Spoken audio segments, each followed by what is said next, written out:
radio. No, radio has no pictures, right? I mean, that's pretty obvious, isn't it? But what isn't so obvious is that music video did better thanks to radio. And I'll tell you the reason why.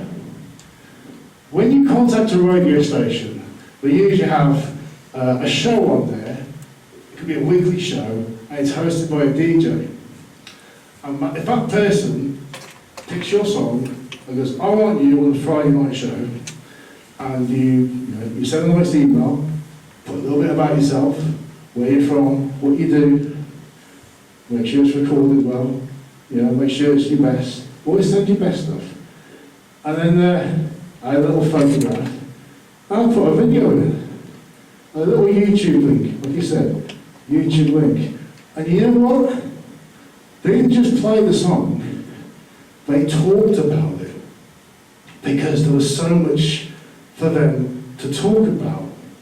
Because I created a music video which was, I'd say it's fairly interesting. It might not be the best video in the world, but it wasn't boring, right? And it did a lot of crazy stuff. So they had loads to talk about. And because of that, so did other radio stations. And I got radio stations in different countries, different parts of this country. They're all talking about it. So what they would do is they would keep playing the song. And then they kind of say, can we interview you about your song? Do you want to? I don't know if you've been on US radio stations. If this is all new to you, I apologise. But if you get like a US station and they want to play your song, that's great. If they want to interview you, you'll probably have to stay up till 3 a.m. because of the time difference. So I had to do an interview at 3 o'clock in the morning. I was delirious, I like my bedtime. But this is for your career. And it was free. I didn't have to pay for it. They came to me and they wanted to interview us. So I didn't have to spend thousands of pounds. And the thing is, there's loads of people out there that want your money.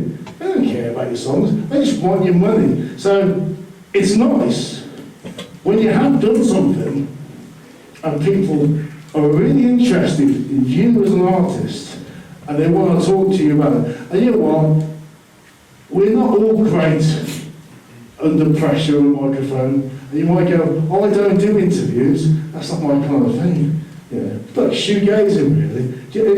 We're any shoegazers here?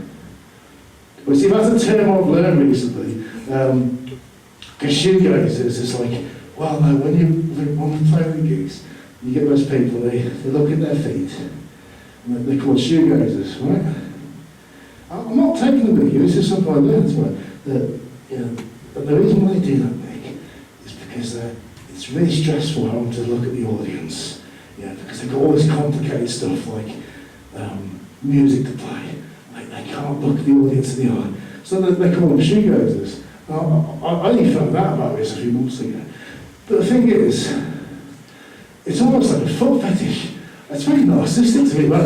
It's like, my feet are so attractive, I would rather look at my feet than look at my fans. That's what it says to me. So when it comes to interviews, to say, I don't do interviews, it makes you sound a bit narcissistic, But like, if you had the opportunity to talk about something you love, you imagine that might inspire somebody listening to it to kind of go, you know what, I like what he says, or I like what she says, I really want to listen to that song again. Or that thing you've created, so you've got their attention. You must have their attention because they want to interview you. There must be something to interview you about. Thanks to all the pop idols and all the talent shows and the You've Got the Talent show, all those, people go, I love to be famous, I love to be interviewed, I love to be, but for what? Interview you about what? You've got to do something, because they want the fame first, and then, the creative stuff, we haven't got time for that. I just want to be on TV. You know what?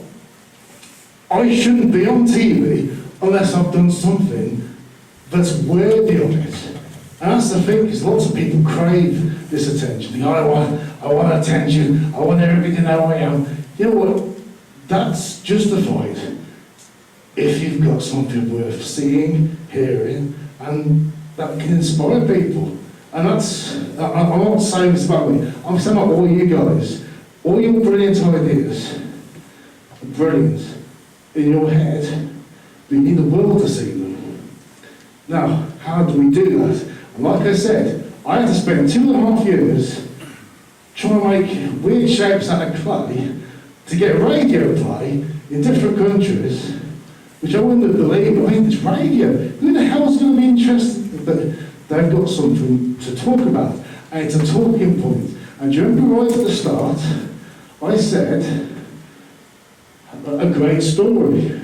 Well, the story was, I had this fantastic idea about making a claymation music video, inspired by Wallace and Gromit. What was that last bit? Inspired by Wallace and Gromit? Yeah, of course I wasn't. But the thing is, if you say that, people have to take notice. Those really boring people that won't let you in magazines or newspapers or radio, because they need something to grab their attention. So, going back to this, the radio, that got me loads of radio. I had about 200 radio stations playing my song because I made a ridiculous video.